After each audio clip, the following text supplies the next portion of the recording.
Srdačan pozdrav! Ovaj podcast realizujemo u sklopu projekta Razvoj liderskih vještina i inkluzivno upravljanje koji nevladina fondacija Business Start Centar Bar realizuje u saradnji sa nevladinom organizacijom Ženska akcija. Projekat finansira Ministarstvo ljudskih i manjinskih prava Crne Gore. Danas govorimo o jeziku i medijima. Da li jezik samo opisuje stvarnost ili je i aktivno kreira? Zašto se često ne razumijemo? Da li nam fale riječi ili možda kultura dijaloga? Kakva je uloga medija, koje teme su dominantne i na koji način je važan rodno senzitivni jezik? Hvala što ste sa nama. Dobrodošle, pa ćemo zanimljivi, fini i spontani razgovor koji smo vodile dok se kamere nisu upale. Sad samo fino da nastavimo. Hvala vam što ste izdvojili vrijeme, hvala vam što ste sa nama danas. Da vas predstavim. Sa nama je Biljana Dabić, novinarka i urednica Primorskog portala. Biljo, dobrodošla i hvala ti. Hvala na pozivu. I Mirjana Savićević, profesorica jezika i književnosti u Srednjoj ekonomsko-ugostiteljskoj školi iz Bara. Miro, dobrodošla. Bolje vas našla i hvala na pozivu. Negdje sam u najavi rekla da ćemo da govorimo o jeziku i medijima i o načinima na koji komuniciramo i zašto se često ne razumijemo, jesmo li ponekad preglasni, da li nam fale riječi ili ponekad i kultura dijaloga, ali nekako htjela sam da ovaj razgovor otvorim upravo pričom o jeziku i s obzirom da je to vaš svijet i vaša negdje i misija u stvari kojom se bavite. Htjela sam da vas pitam koje se nekako vrijednosti, odnosno kako se vrijednosti i kultura jednog društva prenose kroz jezik i je li jezik samo tu da opiše stvarnost ili je na mnogo načina u stvari aktivno i kreira? Biljo, kako ti to vidiš? Simpatično pitanje, nekako za očekivati od tebe. Ta tvoja igra riječi uvijek mi je dopadljiva. Naravno, jezik kreira stvarnost, ali moramo imati u vidu i ko se bavi deskripcijom. Znači koliko je osoba koja se bavi deskripcijom vična, voljna da objektivno predstavi stvarnost, onda je ona i vjerodostojnija. To je neka misija kojoj svi trebamo da težimo, svi mi koji se bavimo javnom riječi i koji na neki način smo svakodnevno u komunikaciji sa javnosti. Bilo da izvještavamo, bilo da radimo neke reportaže ili neke druge novinarske oblike. Znači, vjerodostojnost je nešto što svakako je u stvari cilj kome treba da težimo i suštinski trebamo svi raditi na sebi da stvari vidimo širom otvorenih očiju, da ne budemo pristrasni i da u suštini koristimo jezik u najboljem njegovom obliku. Jezik jeste živa materija. Znači, na jeziku treba u kontinuitetu raditi i edukovati i generacije koje dolaze da se bave jezikom i kako bi to mogli postići, znači da što više čitamo i da smo što više, što bih ja rekla, upućeni u tu lijepu literaturu. Sad kad si pomenula edukaciju, negdje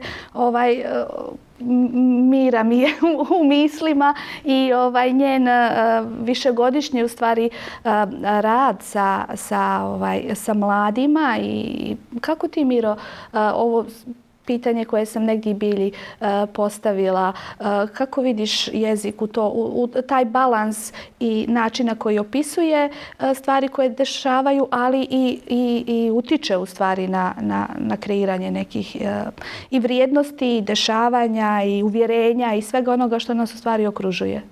Pa jezik, kao što je Bilja i rekla, kreira našu stvarnost. Kao što znamo, jezik određuje čovjeka na nekom opšteljudskom planu, biološkom, sociološkom, psihološkom. On je u stvari suština, srž, da kažemo, našeg identiteta. Sad, pitanje negdje kako se vrijednosti prenose. Pa prenose se putem, recimo ono što smo imali ranije, putem mitova, legendi, priča koje negdje imamo iz prošlosti. Zatim putem obrazovanja, to je ono što imamo trenutno neko stanje koje se prikazuje. Tako da što se tiče jezika, on je prosto živ. Kao što je opet Bilja rekla, živa materija koja je zastupljena u svim segmentima. Svuda je oko nas i nekako podložan je promjenama. Sad, što se tiče tih promjena, tu bi malo valjalo staviti akcenat na neke nove stvari koje se dešavaju upravo kod mladih generacija, koje se ne tiču ni, da kažemo, onoga što su imali ranije, ni onoga što se uči u školi, nego to je neki novi jezik, što bih ja rekla, jezik mladih. Da li tu imamo neke vrijednosti ili je to nešto novo? Pa ja bih rekla nešto novo što se gradi i što prosto nastaje iz svega ovog postojećeg. To je jezik koji moramo da naučimo. Koji moramo da naučimo, jeste jezik tinejdžera, omladine. Recimo, oni su skloni da koriste dosta engleskih riječi. Smatram da trebamo voditi računa da je jezik standardizovan i da što više je moguće koristimo standardizovani jezik. I prosto mladi ne bi trebali da zaborave da je standardizovan jezik u stvari ispravan jezik. A jezik je dio naše kulture, dio našeg identiteta i prosto negdje time radimo i na sebi. Da. Koje ste još negdje promjene uočile što se tiče uticaja i društvenih mreža, ali i generalno novih medija na jezik? Kako se jezik mijenja? Došli smo negdje do zaključka da se, kao da se rečenica skraćuje, je li tako? Kao da se riječi skraćuju, fraze se skraćuju, to ide nekako u skladu sa onim nemanjem vremena ili nemanjem pažnje, pa čak i video forme se skraćuju, sve se nekako sužava. Ali koje su još neke promjene? Onda oni smajliji se koriste i tako da bi se... za razne stanja i emocije. Stanja i emocije da se opiše. Moram prosto da se opet složim sa Biljom, da kažem u pravu je ipak taj standardizovani jezik je nešto što bi trebalo da nas vodi.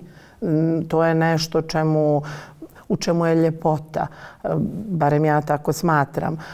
Međutim, eto, ne možemo ni ovo da izostavimo jer to živi u našem okruženju, među omladinom i onda valjalo bi to da poznajemo, da negdje im pomognemo, možda da se napravi neka kombinacija, da ih naučimo da je bolje imati bogatiji izraz i da to ipak negdje možemo samo ako čitamo knjige. Sad govorim nešto što je možda mladoj generaciji strašno. Čitamo knjige, proširujemo svoj vokabular, radimo na svom izrazu i tako dalje. Vratit ćemo se na tvoj rad sa mladima i generalno na mlađe generacije. Biljo, htjela bih malo da se dotaknemo medija i nekako zanima me na koji način su i društvene mreže, ali i neka opšta digitalizacija i novi mediji uticali na način izvještavanja. Konkretno mislim kad se osvrneš na svoj rad, da li se mijenjao tvoj način izvještavanja, da li su u stvari ti novi mediji nametnuli jedan možda novi tempo, novi način rada i u kojoj mjeri se to odražava možda na sam kvalitet rada. Mislim prvenstveno na taj i provjeru nekih informacija, ali i na prosto da li su i tekstovi kraći, da li se odražava na kvantitet, na kvalitet. Kako vidiš tu situaciju?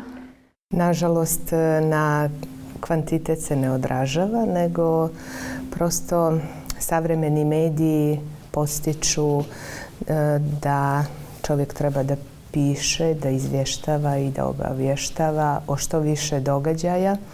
Znači, tu je taj kvantitet vrlo izražen, a kako na uštrb kvaliteta.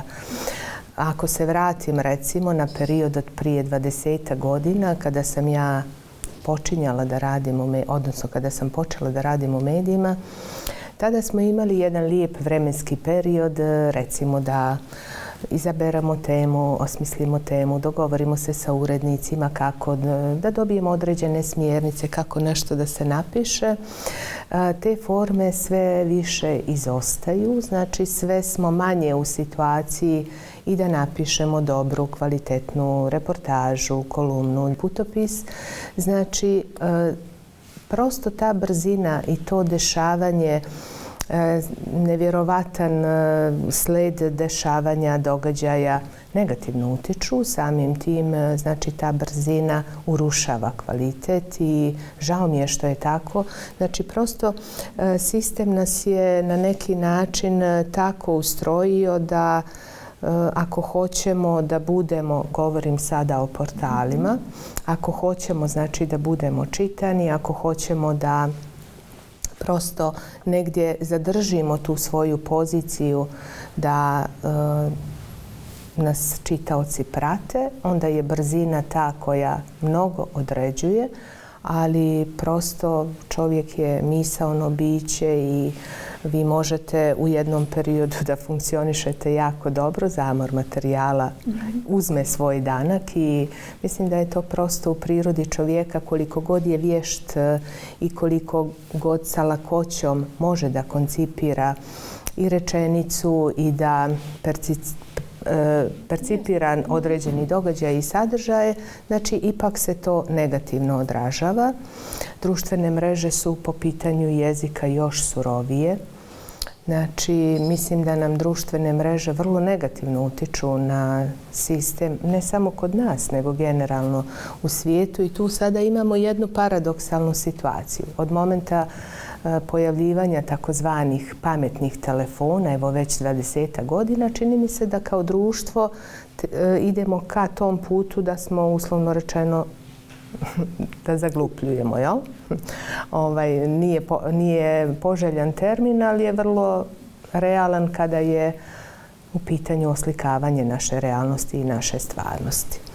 Društvene mreže jesu dobre, internet jeste dobar, ali sve bi to bilo mnogo svrsishodnije i mnogo korisnije kada bi se dozirano koristilo i kada bi recimo društvene mreže bile u funkciji promocije posla, pozitivnih dešavanja, znači određenih informacija, da sa lakoćom dođemo do spoznaje šta se negdje dešava, ali sa druge strane mnogo je zloupotreba i upravo ovo što je Mirjana rekla, znači sam taj sistem korišćenja sa nepotpunim rečenicama koje ni u kom slučaju ne možemo da kažemo da su u tolikoj zastupljenosti poželjna i opravdana varijanta.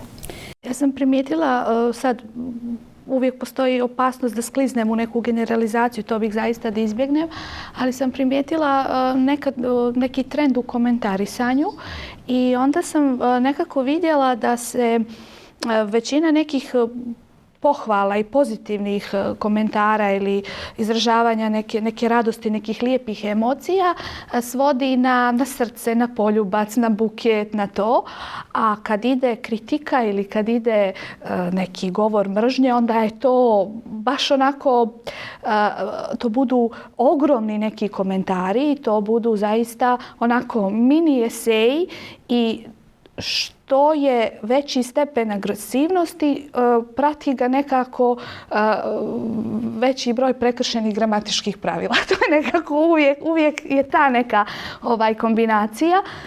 Ali ne znam, Bilja, slažem se sa tobom da nije ni društvene mreže ni internet sam po sebi loš, nego prosto sve zavisi od toga na koji način se koristi, čemu se posvećuje pažnja, šta se forsira, na koji način se prosto kreira i kako može da bude tako da nekako uvijek nikad nije baš crno-bijelo.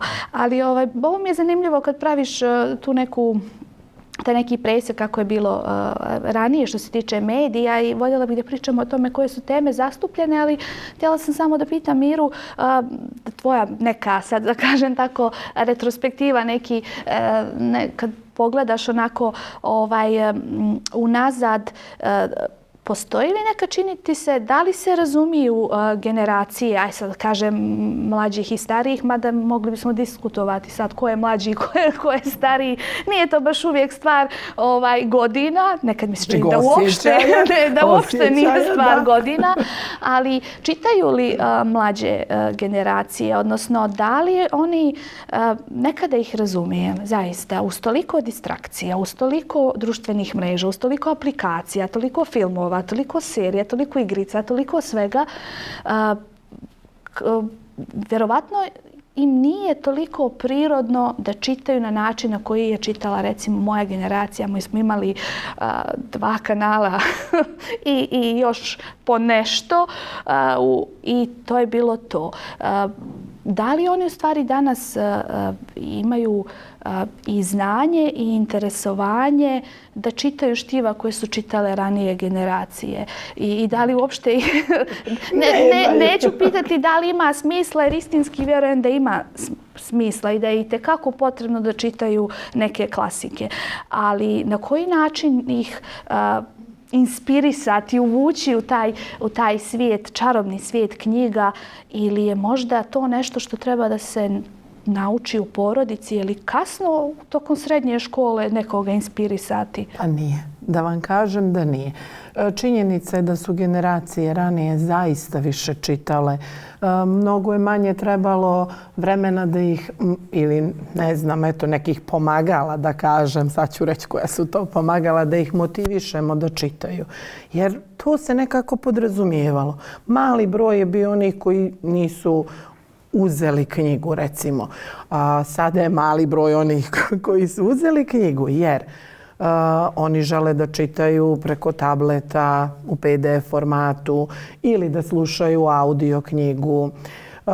I to je sve dobro, samo ako hoće u tom obliku. Čak negdje, pošto ima dosta ekranizovanih dijela, znači dato kao film ili recimo predstava ako je drama u pitanju, i to nije loše da negdje jedan segment se da, pošto evo imamo i grupe sa njima, da ih zainteresujemo za tematiku, da ih podstaknemo da razmišljaju, da im damo neki odlomak. Ja zaista pokušavam, a i kolege koje rade u mojoj školi, da im damo neki odlomak i da ih podstaknemo da oni sami dođu do nekog zaključka. Pa onda eto, o tome se radi.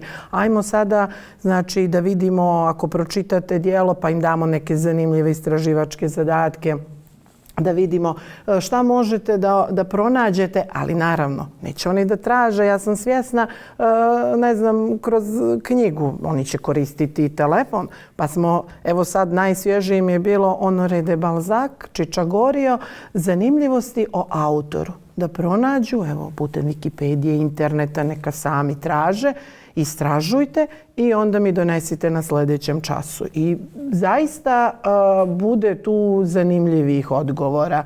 Tako da ne mogu da kažem da se ne trude. Međutim, kažem, u odnosu na ono što smo ranije imali, to je, vjerujte, nebo zemlja. Potpuno različit pristup. I negdje ih i shvatam. Današnje vrijeme je donijelo neku trku, brzinu. Oni jurimo mi. I onda vjerovatno nemamo vremena da sjednemo i da se skoncentrišemo. Jer ja mislim da mlade generacije, svi pomalo, ali pogotovo ovi novi koji dolaze, oni imaju, ja bih rekla, ne znam ili pregrubo, poremećaj pažnje. I koncentracija im je veoma loša. Oni ne mogu da se skoncentrišu na recimo knjigu koja ima 400-500 strana. Jer znate koje je pitanje kad im kažem koja je sljedeća lektira? Koliko ima strana? Naprimjer, nama to nije padalo na pamet. Čitao se Rat i mir, Ana Karenjina, to se podrazumijevalo. Znači, klasici ili šta god nam se kaže. Znači, to je prosto bilo nešto što mi moramo da uzmemo, da pročitamo i da nađemo neku ljepotu u toj knjizi. Neku temu koja je bila vrijedna da se obradi i da mi nekako pristupimo sa naše tačke gledišta. Oni smatraju da sve to mogu da nađu u skraćenoj varijanti. Zašto bi dali prosto, zašto bi gubili, kako oni kažu, gubili toliko vremena da pročitaju jednu knjigu. I onda ako još potiču iz neke porodice, sad možda je ružno rečeno, ali gdje se ne čitaju knjige, gdje oni to nisu imali priliku da vide, da im recimo otac ili majka uzmu nešto da pročitaju, teško je prići i napraviti od takvog djeteta nekog ljubitelja knjiga, eto da tako kažem banalno, nekog ko voli da čita. Ali, moram još ovo da kažem, zavisi i od sklopa odjeljenja, zavisi od mnogo detalja i prosto odrednica šta može da se uradi sa mladima. Prošla generacija maturanata mi je bila nekako inspirativna i moram da spomenem, sa njima raditi lektire bilo je pravo uživanje. Kako smo ih radili? Oni su bili spremni da rade razne prezentacije. Bili su, pošto je naša škola inače poznata po dramskoj, filmskoj sekciji, recitatorskoj i tako dalje, sad da ne nabrajam sve, jer zaista ima dosta toga. I onda nekako podijelili bi se, svi bi dobili neki zadatak. Po 2-3 bi bili u timu. Neko bi radio prezentaciju, recimo ako je u pitanju Hamlet, o Šekspiru. Dio učenika iz dramske sekcije bi se kostimirao i njihov zadatak bi bio, pomogla bi im svakako da tekst osavremene, znači to što imaju da pretvore nekako, da bude laganiji, da njima bude laganiji za izgovor i onda bi oni taj dio odglumili. To bi bilo nešto ključno što oni smatraju da je bitno. Neko bi našao zanimljivosti o Hamletu, neko o drugim likovima i tako dalje. Svi bi bili uključeni, a mi bismo imali jedan zaista, to nije moglo da ide kao jedan čas, odmah da kažem, već kao blok čas, znači jedan izuzetan čas na kojem bi svi morali nešto da nauče. Bez obzira su li pročitali djelo ili ne. Čak smatram da i oni koji nisu, da su dobili neku motivaciju da su bili inspirisani, da je to način na koji im je bilo im je blisko, a i pretpostavljam da, mislim, uvijek postoji mogućnost neke identifikacije. Ja sam uvijek doživljavala sam u stvari čitanje knjiga kao ne možeš sve da proživiš, ne možeš sve da vidiš, ne možeš neke ljude da upoznaš, ali možeš kroz pisanu riječ. Sad računam uz kasnije naravno su došle serije i filmovi. Danas svašta nešto ima, ali računam da je čitanje negdje da mislim da ne može dobro ni da se piše ako se ne čita. I mislim da se i vokabular bogati na način tako što mora da se čita i da pronalazimo sve te riječi, da opišemo kako se osjećamo, šta nam je, šta su nam drugi ljudi, šta nam neko znači, kako nam je prosto da taj unutrašnji svijet, ali i tu neku interpersonalnu komunikaciju, da to sve zavisi od toga koliko smo mi, u stvari, koliko riječi znamo, koliko smo spretni s tim riječima i kako ih upotrebljavamo. Negdje mi se čini da su tu zakinute mlađe generacije. To da li će oni sad pročitati neku lektiru ili ne, ili će se provući sa nekom online,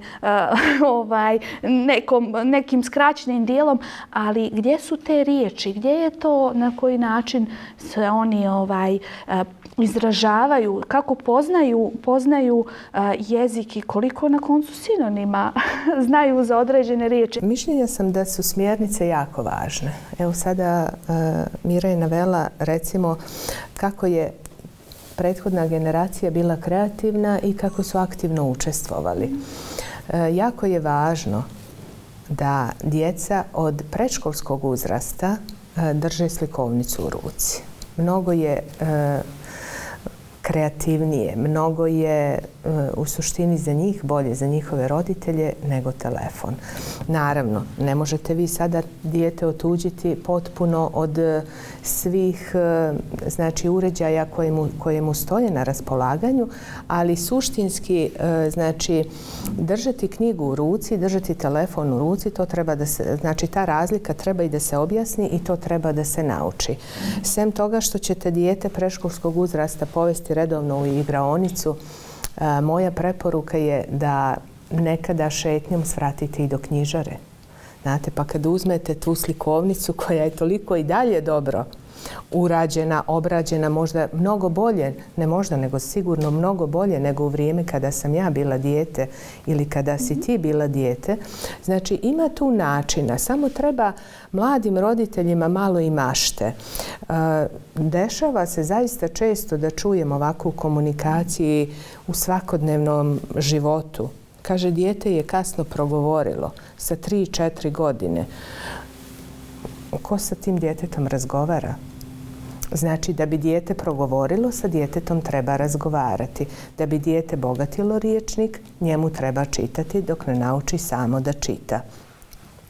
Telefoni su nešto što treba, što je moguće više odlagati. Ne biti izričit, to nikako. Jer svaka zabrana nama vremenom postaje ona draž kojom težimo, jeli? Pogotovo kada su djeca u pitanju. Ali prosto imati mjeru i shvatiti da suštinski, znači mi smo ti koji smo odgovorni kakve su nam generacije.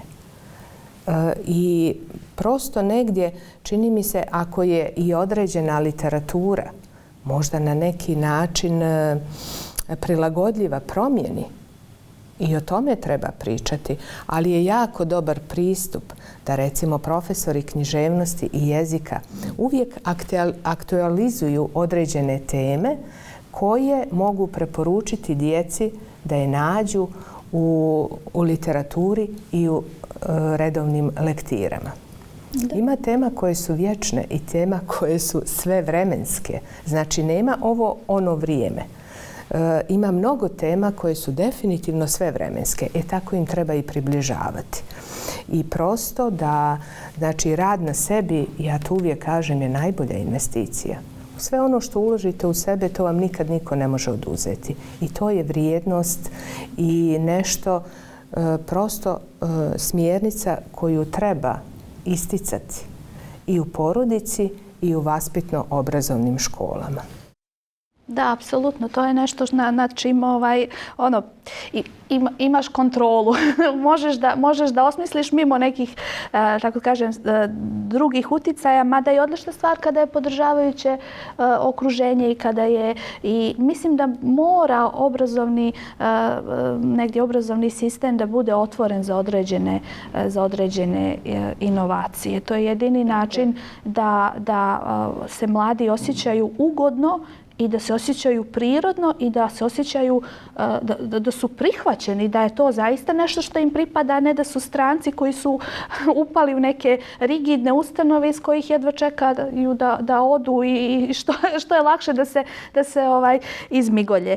Biljo, apropo medija, pomenula si te neke promjene koje se odnose na način rada. Htjela sam da te pitam da li ima promjena što se tiče tema.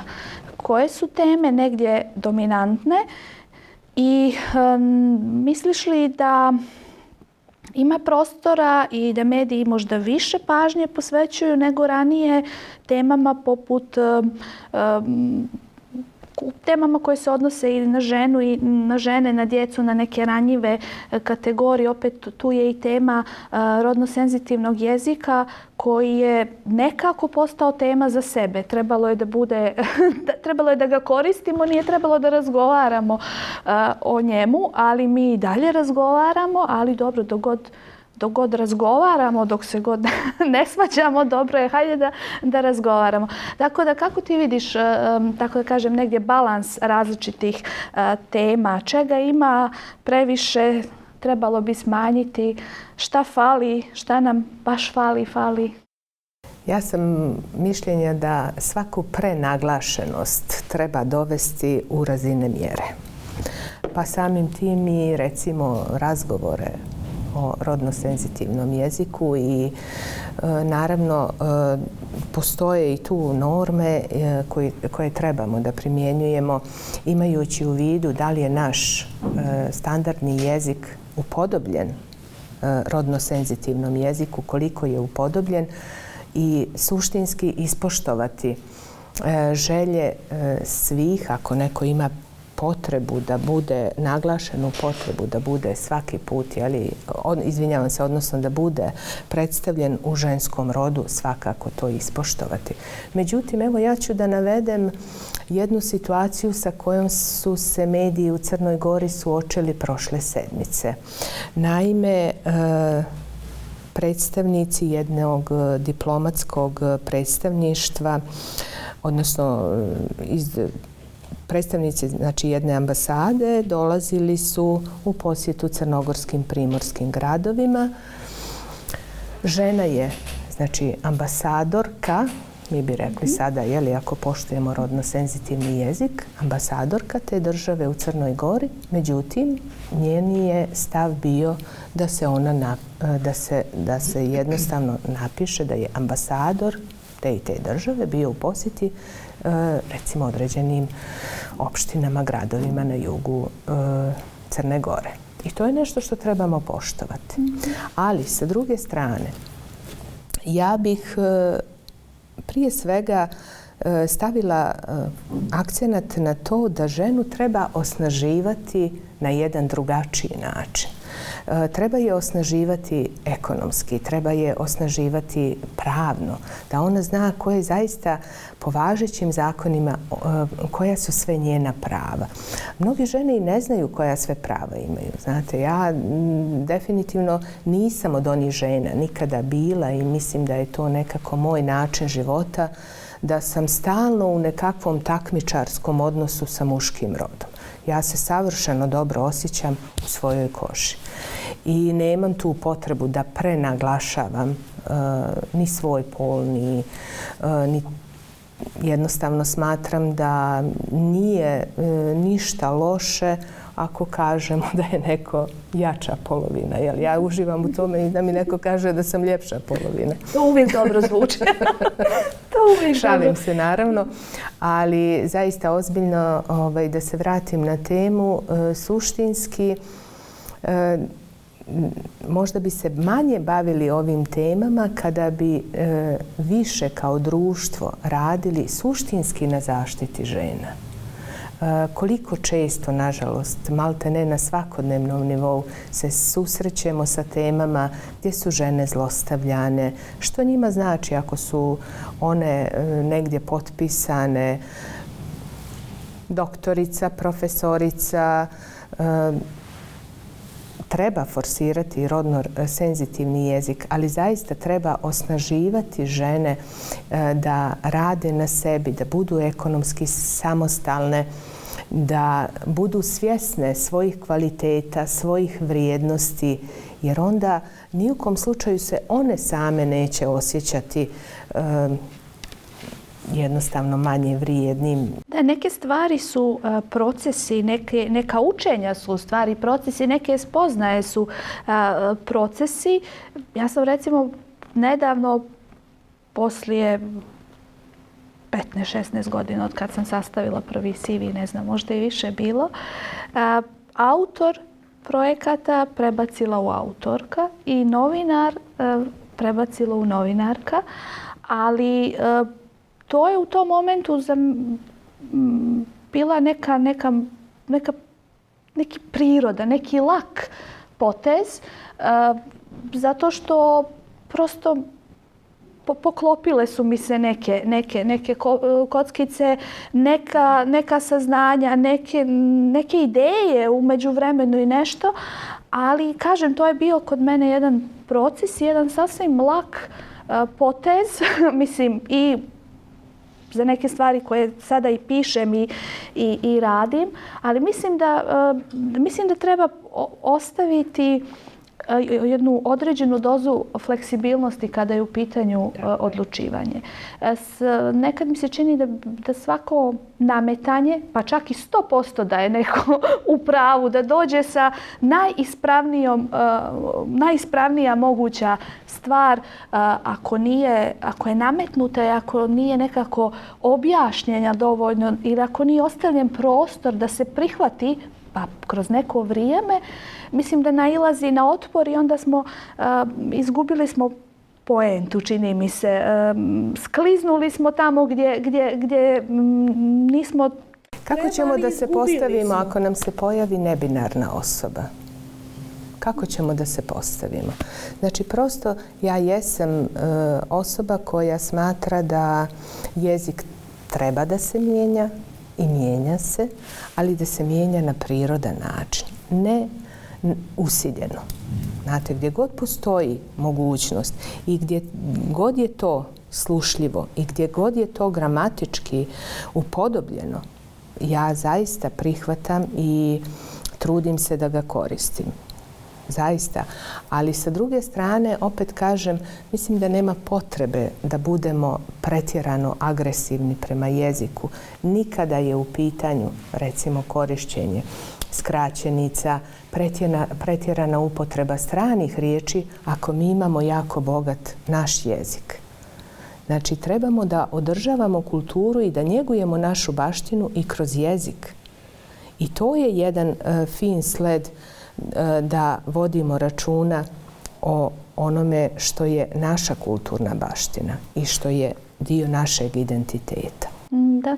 Negdje sam, ima tome možda i pola godine, naletjela na neki tekst, ne znam stvarno koji je portal bio, ali bila je vijest da je automobil udario biciklistkinju. I komentari su, ko o čemu ja o komentarima, ali eto, znatiželjna sam, volim da bacim pogled. I onda se razvila rasprava, zar to nije biciklista, zar je bitno, da li je to feministički lobi, zapadne agende, ni riječi o tome što se dogodilo, o povredama, o tome da je to mjesto gdje se dogodila ta... Možda crna tačka u saobraćaju. Apsolutno, da je to, na svakih 5 dana imamo to. I onda sam razmišljala kako je lako skliznuti u neku baš slijepu ulicu. Mislim, to je ono kada se suština stavi u drugi plan. I to je naš problem. Generalno to je naš problem jer bit ćemo, čini mi se, i kao društvo mnogo sigurniji, mnogo samosvjesniji kada budemo percipirali ono što se zaista suštinski odnosi na kvalitet našeg života, kada budemo percipirali na malo drugačiji način. Miro, koliko su mlađe generacije, recimo, kakav je njihov odnos prema rodno senzitivnom jeziku? Jesu li otvoreniji s obzirom da su u procesu učenja, pa i možda neke stvari budu prirodnije u odnosu, recimo, na neke generacije koje su već negdje, ajde kažem, naučili jezik, mada nekad mi se čini da to što čitamo i pišemo ne znači da smo funkcionalno pismeni i da razumijevanje mnogih stvari je pod velikim znakom pitanja, ali tome ćemo neki drugi put. Čisto me zanima na koji način doživljavaju jezik, prosto koliko imaju senzibiliteta ili su negdje već u tom uzrastu jasno zauzeli, da ne kažem, poziciju u rovovima. Kao što to kod nas, nažalost, biva da često moramo znati, da bismo znali zašto smo, moramo znati protiv čega smo. Jedna naopaka strategija, ali tu smo gdje smo. Moje mišljenje je da nisu baš previše zainteresovani za, recimo, taj rodno senzitivni jezik. Ima naravno učenika učenica više koje to interesuje, pa će se zapitati, ne znam, ako neko kaže imamo pedagogicu ili pedagoškinju u školi, sad neko će, ako kaže neko pedagoga, eto da ispravi, da pita nešto vezano za to, ali slabo interesovanje. Nije uopšte akcenat na tome. A ja se apsolutno slažem sa svim što je Bilja rekla, prosto nema potrebe da sad nešto posebno dodajem. Samo bih rekla da to jeste bitno u smislu, znači taj jezik rodno senzitivni jeste važan u smislu da akcentujemo tu ravnopravnost, ali mislim da se time ništa posebno inače ne postiže. Bitno je ovo osnaživanje žene, pomoć pružiti u nekom drugom smislu da bi se ta ravnopravnost vidjela. A ovo nekako i meni djeluje kao da će ostati samo mrtvo slovo na papiru. Hoćemo li mi staviti da je neko profesor ili profesorica? Ne kažem, lijepo je ako je žena u pitanju. Ja više volim da mi stoji profesorica, ali se definitivno neću uvrijediti ni da piše profesor.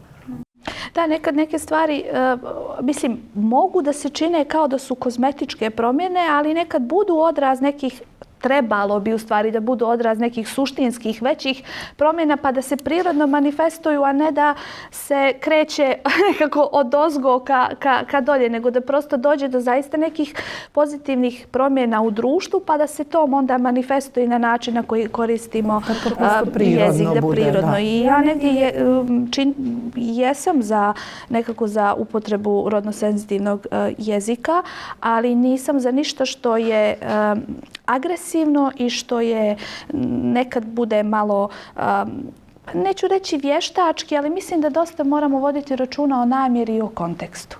I ako bude da ne možemo da stavljamo znak jednakosti baš i da nekako generalizujemo stvari. Svaki put kada je neka generalizacija u pitanju, ja bih se izmakla. Nikad nisam tu svoja na svome. Ali jedna druga stvar mi je simptomatična, a to je da koliko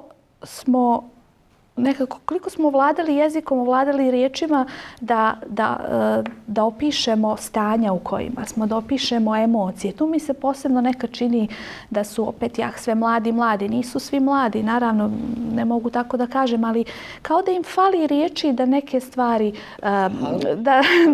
da opišu i da se ta složena rečenica toliko se uzela se da su to sad samo ostale neke riječi i nekad odgledam neke klipove, podcasti su ili tako, sad to nisu baš ni tinejdžeri, to su ljudi u nekim ranim 20-im, možda i kasnijim 20-im i sad pa nekad tako razgovaraju i sad ide razgovor tipa dođe riba, dođe tip, dođe riba, dođe tip. Pojavi se neki lik i to je neka riba i sad to je sve neki tip, neka riba.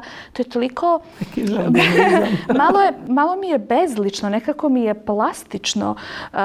I to je ono s početka što sam vas pitala, da li jezik sad opisuje stvarnost ili u stvari oni upotrebom takvog jezika kreiraju jednu novu stvarnost, jedan novi svijet za mlade ljude gdje više ne postoje osobe, gdje ne postoje ličnosti, gdje nema imena, gdje imamo ribe, imamo likove i tu počinje, tu se završava. Ali mislim generalno opet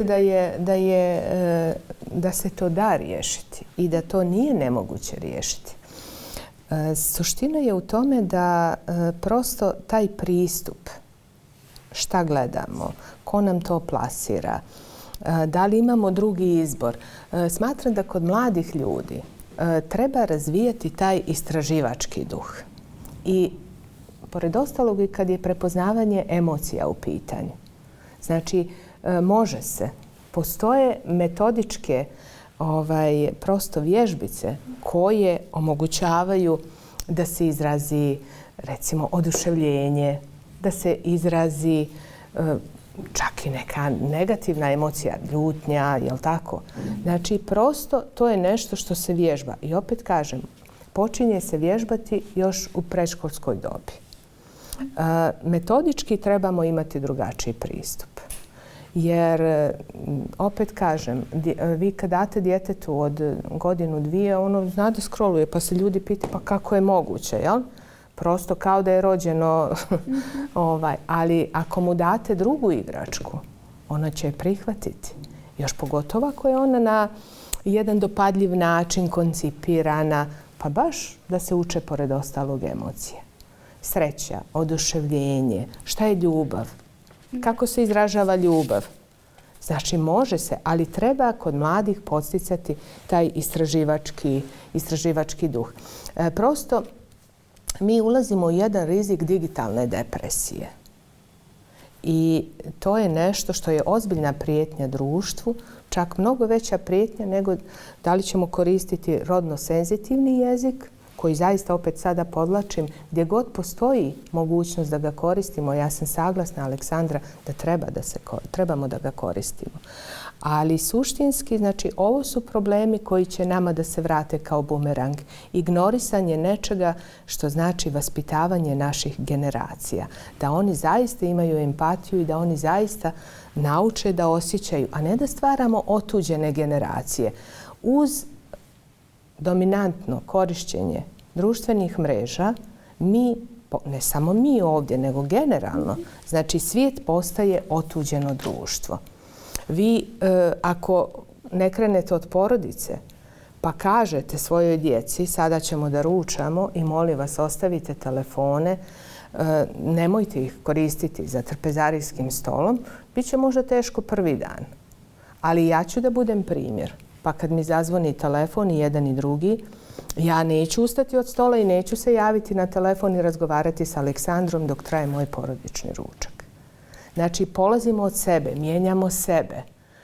Nekad mi je to bilo možda i neprihvatljivo jer da nešto ne propustim. I mi smo mnogo opterećeni time da nešto ne propustimo, a suštinski propuštamo mnogo toga.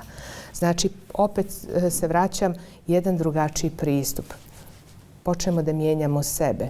Šta nam predstavljaju društvene mreže? Privid života. Ako neko ima nevjerovatno potrebu da je svakodnevno na svim društvenim mrežama, onda je on u biti vjerovatno nesrećna osoba. Znate, vi kad ste preokupirani, pa što bih ja rekla onim trenutnim merakom da uživate u nečemu, pa i nemate baš potrebu svaki put da fotografišete od toga šta jedete, s kim jedete, gdje ste se našli i tako dalje. Znači, nego ćete uživati u datom trenutku koji ste sami izabrali i koji je vama napravio neki lijep moment u životu. Da, to svakako, ali nekad mi se čini da je to, i ja te savršeno razumijem, jer se, ono što kažu, posjećam se života prije društvenih mreža, ali nekad mi se čini da za, opet ja, mlade ljude, ne sve naravno, ali za mlade i neke druge, ne postoji užitak ako nije prikazan, ne postoji život ako nije prikazan, ne postoji, nije se dogodilo, nije se proživjelo ako se nije. Ali negdje je to došlo, kažem, nisu iskusili drugačije, nisu im pokazali da postoji drugačije ili možda tek treba da im se pokaže da postoji drugačije, pa im je onda vjerovatno teže i to stvara nevjerovatan neki pritisak. Ja ne znam, nekad razmišljam o tome da osnovcima, srednjoškolcima, da generalno mladim ljudima uopšte nije lako, uz sve benefite koje imaju, da im uopšte nije lako da se snađu u današnje vrijeme sa toliko nekih izazova i pritisaka sa kojima se suočavaju u tom moru informacija, u tom ludilu koliko brzo u stvari se i prolaze informacije. Miro, kako kad govoriš o jeziku, kad si u učionici, kad razgovaraš sa mladim ljudima, koje su to neke vrijednosti i uopšte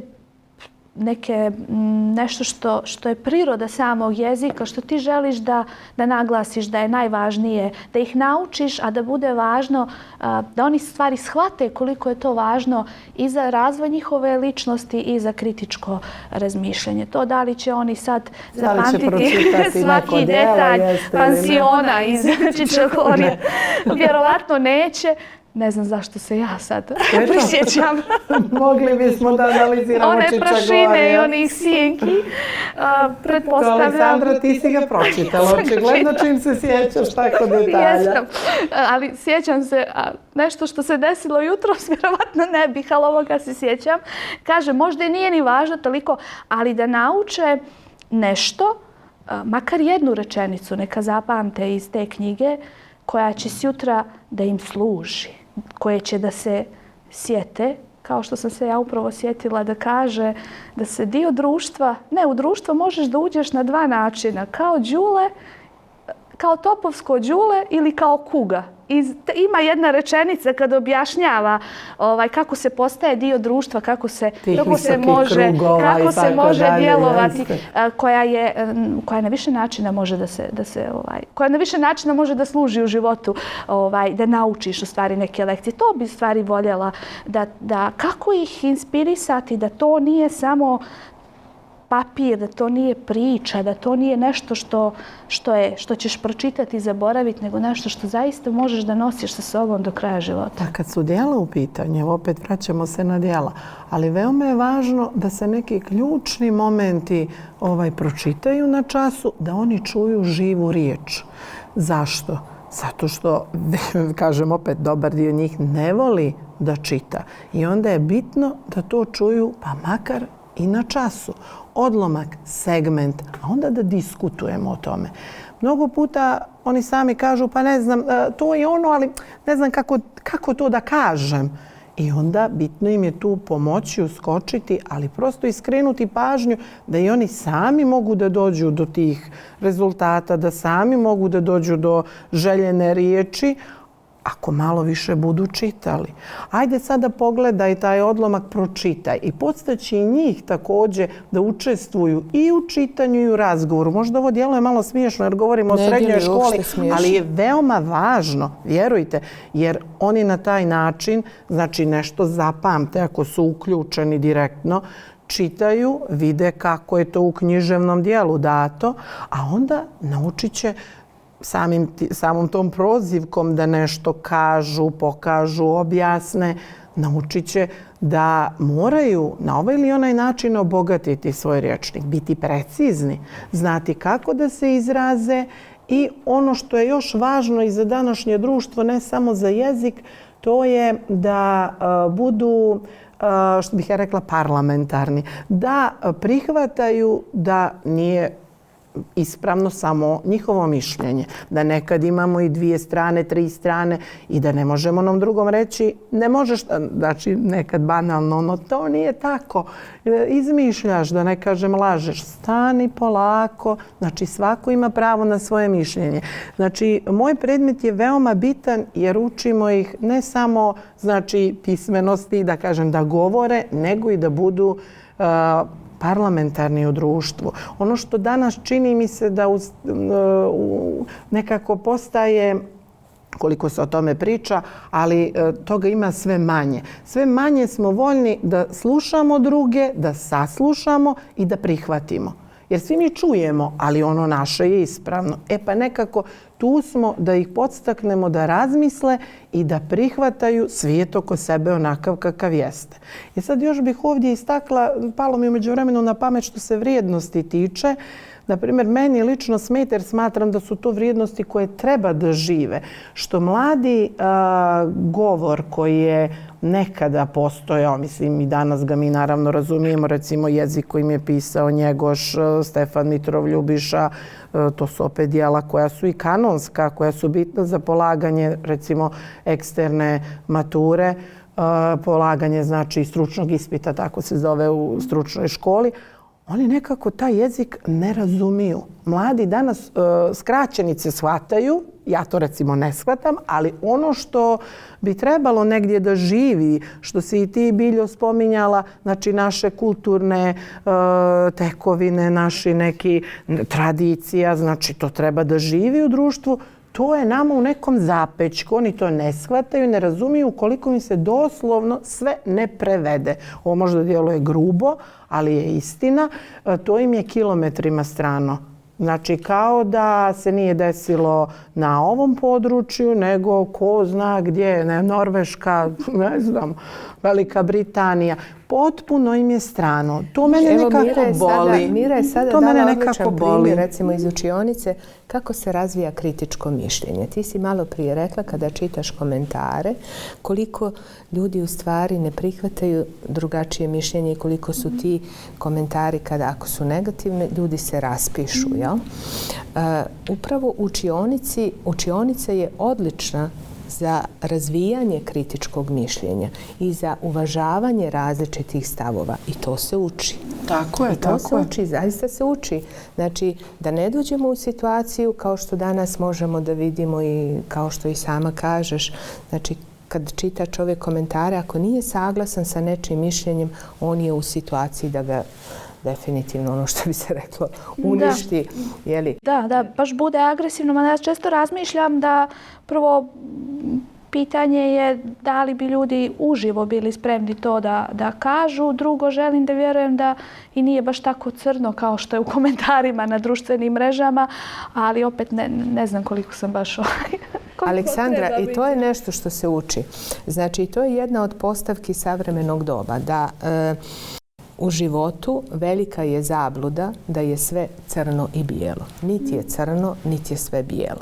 Znači, uvijek je suština u toj sredini. Ovo mi je super što ste pomenule da se kod mladih razvija to ne samo kritičko mišljenje, nego i jedan određeni stepen tolerancije, zdravog tog nekog odnosa prema različitostima.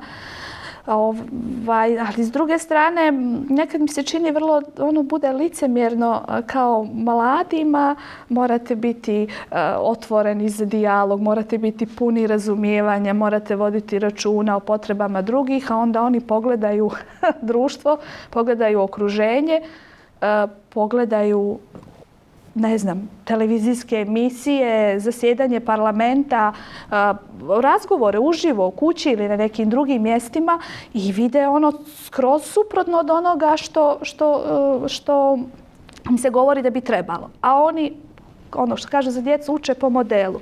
I onda je tu prilično nekako raskorak je. Jedno im govoriš kako treba, a oko njih se drugo dešava. Stoga kažem, apsolutno im nije lako i nekako kad god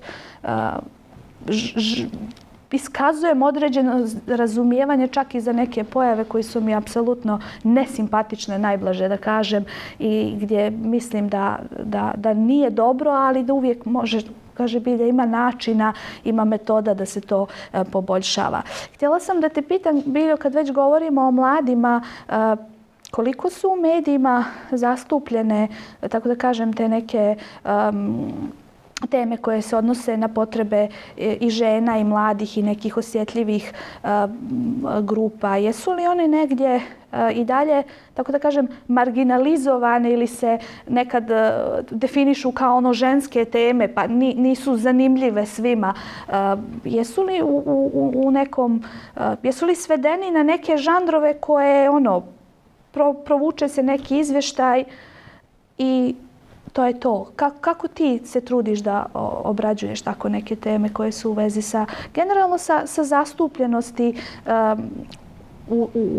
u izvještavanju i medijima i što više i žena i mladih ljudi, njihovih nekih postignuća, njihovih potreba, njihovih načina nekog života?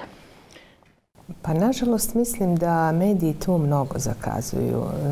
Ako krenemo od recimo nekog događaja koji se nešto što je obilježilo današnji dan i suštinski veoma često se dešava da se taj događaj ne proprati do kraja. To je jedna stvar koja je vrlo negativna.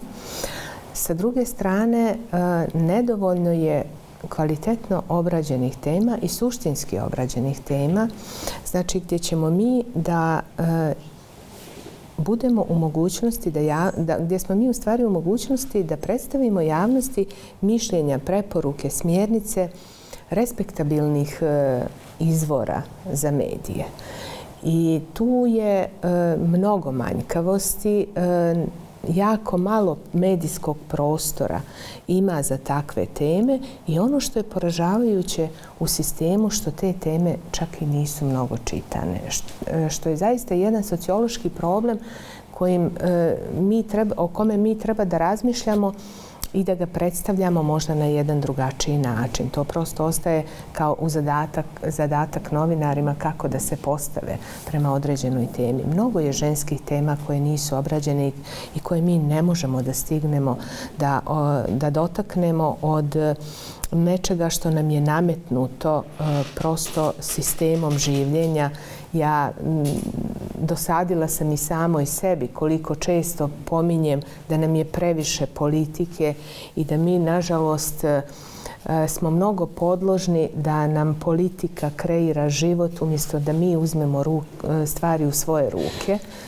Ali mnogo nam je komfornije da slušamo mišljenja, prepucavanja političara, nego da se suštinski bavimo pitanjima koja će na kvalitetniji način da poboljšaju naše živote. Znači, ostavljeno je mnogo je tema koje se ne obrađuju, koje tretiraju naše živote i tu ostavljam zamjerku zaista medijima da smatram da trebaju da prosto mijenjaju i te uredničke strukture i da se forsiraju teme i da se mnogo više govori o kvalitetnim i uspješnim mladim ljudima, sportistima, znači njihovim uspjesima, ko nam ide na takmičenja, kakve je uspjehe postigao. Znate, mi se dotaknemo toga, na takmičenje ide Marko Marković, ali prosto nekada se desi, nažalost, da neka dnevna dešavanja preplave i da mi ne ispratimo kako je Marko Marković prošao na tom takmičenju. I tu se postavlja i drugi problem nedostatka novinara u redakcijama, znači prosto forsiranje da se prati uslovno rečeno ono što je aktuelnije, ali u suštini, u biti, tu bi trebalo da se promijeni tačka gledišta. Brojne su teme, recimo, koje se tiču žena, koje osim ovoga što sam rekla na početku, gdje trebamo razmišljati o osnaživanju žena, sa kojim problemima se žene suočavaju. Naprimjer, sinoć sam gledala fenomenalan film 24 nedelje. Kroz šta prolazi žena koja na početku trudnoće saznaje da njen plod ima simptome Downovog sindroma. Recimo, sa čime se susreću naše sugrađanke, koji sve problemi njih tište. Malo prije smo pominjali kako je bilo ranije, kako je danas. Nismo mi mnogo napredovali kao društvo po pitanju položaja žena. Nedavno sam razgovarala sa mojim drugaricama, one su obje završile medicinu i prije 30 godina prioritet je imao diplomirani ljekar nego diplomirana doktorka. Zato što je neko pretpostavio da će ona da pođe na trudničko, da će da bude odsutna, pa ta njena specijalizacija ili subspecijalizacija opet iziskuje odsustvo i tako dalje. Znači, to je način da mi kao društvo damo bolje uslove za položaj žena i da one po tom pitanju budu ravnopravnije. Rekla sam ti prije nego što smo počeli zvanično ovaj razgovor, položaj žena u Crnoj Gori, na Balkanu, pored ostalog, se ogledaju u tome kakvo nam je stanje u katastru. Iako mi ne možemo, ja recimo za sebe zaista nikada neću reći da mi je materijalna tačka gledišta prioritet. Ali ono što nam predstavlja stanje u katastru je u stvari ta dominacija muškog roda.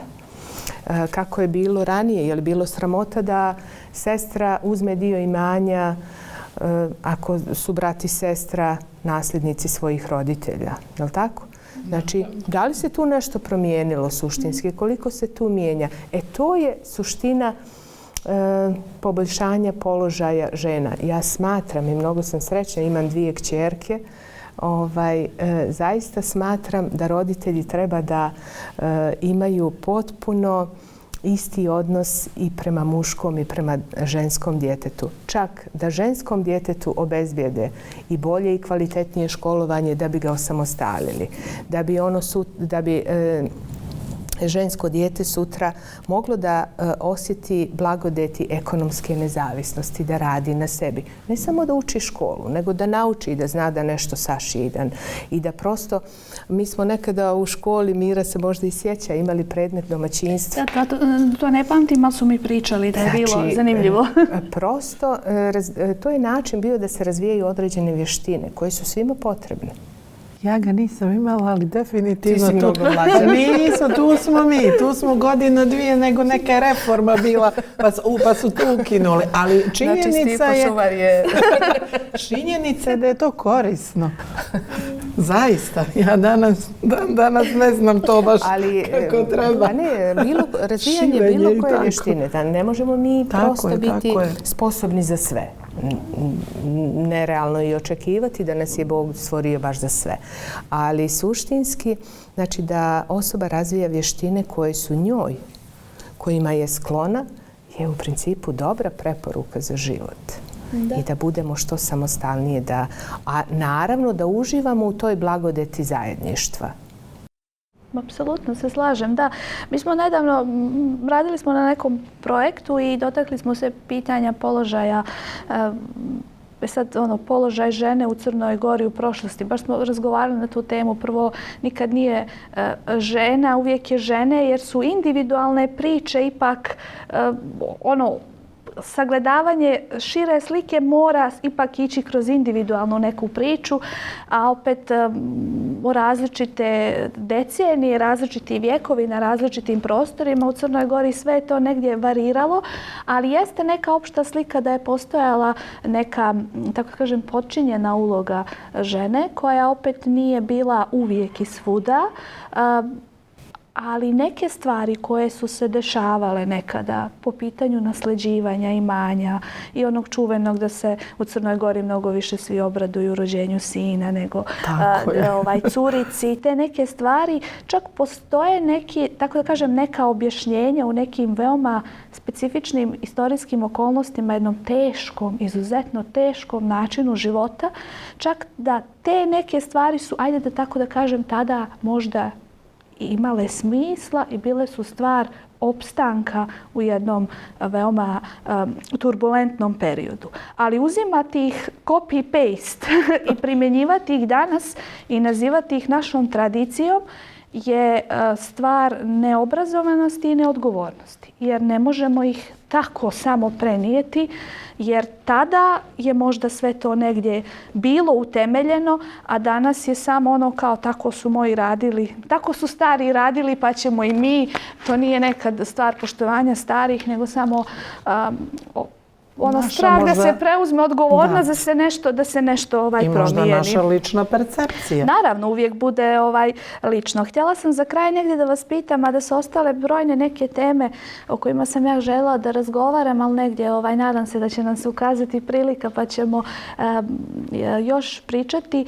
Imate li neka pravila jezička ili način komunikacije koji je apsolutno ga poštujete i u digitalnom, u virtualnom, u online svijetu, bez obzira na ove sve neke novine?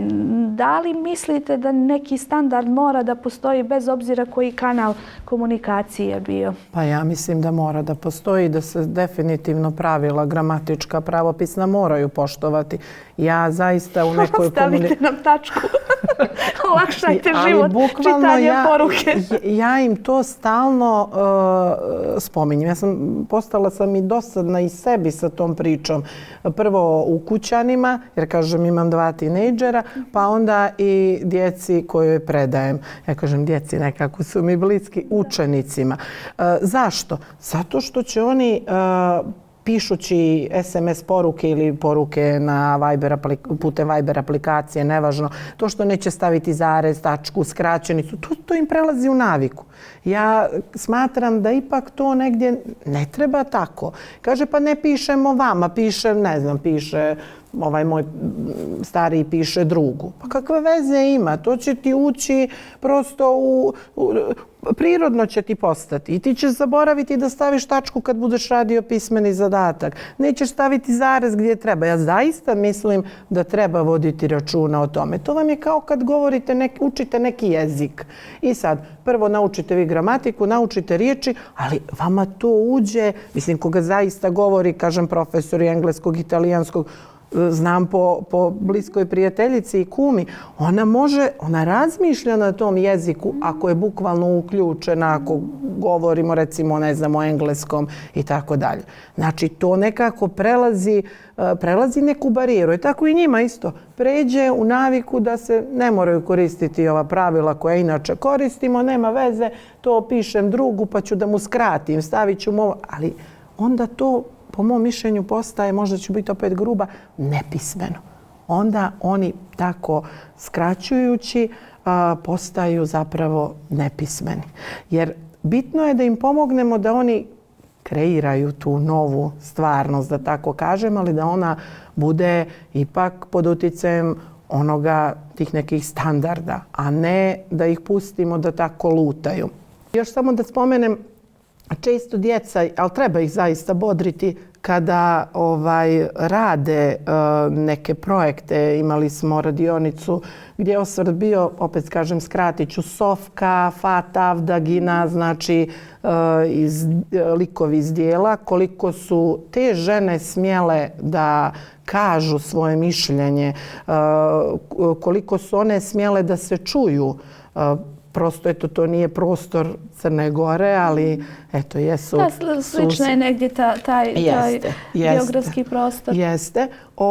I onda, znači, da uporedimo sa današnjom ženom. Jeste se dosta žena izborila, da kažem, za sebe, da bude negdje u ravni, da kažemo, eto, tu je negdje, ali još uvijek nije to ona ravnopravnost o kojoj bi mogli da kažemo lagano to je to i eto, može žena, može sve što i muškarac. Ali opet i tu bi se, nego ajde da ne širim priču, i tu bi se moglo puno toga govoriti. Da, uvijek je toliko nekih nijansi. Jedan moj sagovornik nedavno je rekao da ne bi trebalo zaboraviti da je dosta vremena ženama bilo potrebno da dođu u fazu kada mogu da naprave frizuru kakvu žele. Da mogu da u tom danu obuku ono što žele, da se i nasmiju glasno, da se provesele. Razgovarali smo o nekim specifičnim običajima što se tiče naše istorije. Tako da neke stvari danas koje mi uzimamo zdravo za gotovo, koje podrazumijevamo, kojima se više čak možda i ne veselimo, ili ih onako mehanički odrađujemo, su u stvari neke velike pobjede, u stvari prethodnih generacija, i onda malo više poštovanja tu ne bi trebalo bi u stvari pokazati. Biljo, za kraj neko pravilo u online komunikaciji, nešto od čega ne odstupaš, čak i kad ne znam koliko da žuriš i ne znam kako malo vremena imaš da napišeš neku poruku ili neki mail ili nešto, ali prosto je to taj jezik koji znaš, koji njeguješ, koji govoriš, je on u svakoj situaciji. Kada govorimo o komunikaciji, zaista se trudim da ona bude kultivisana i ja sam neko ko koristi riječi molim vas, izvinite, možete li, hvala. I smatram, zaista ozbiljno zaključujem ovaj razgovor, da lijepa riječ i gvozdena vrata otvara. Ne bih više ništa dodala, osim da vam se zaista zahvalim na veoma inspirativnom i zanimljivom razgovoru, i vjerovatno smo probili one granice, ne bih gledala sad na sat. Pretpostavljam da je mnogo više nego što smo planirale. Mogle smo o dosta nekih stvari da još razgovaramo. Stvorit ćemo priliku, nećemo je čekati, stvorit ćemo je. Hvala vam najljepše, baš sam uživala.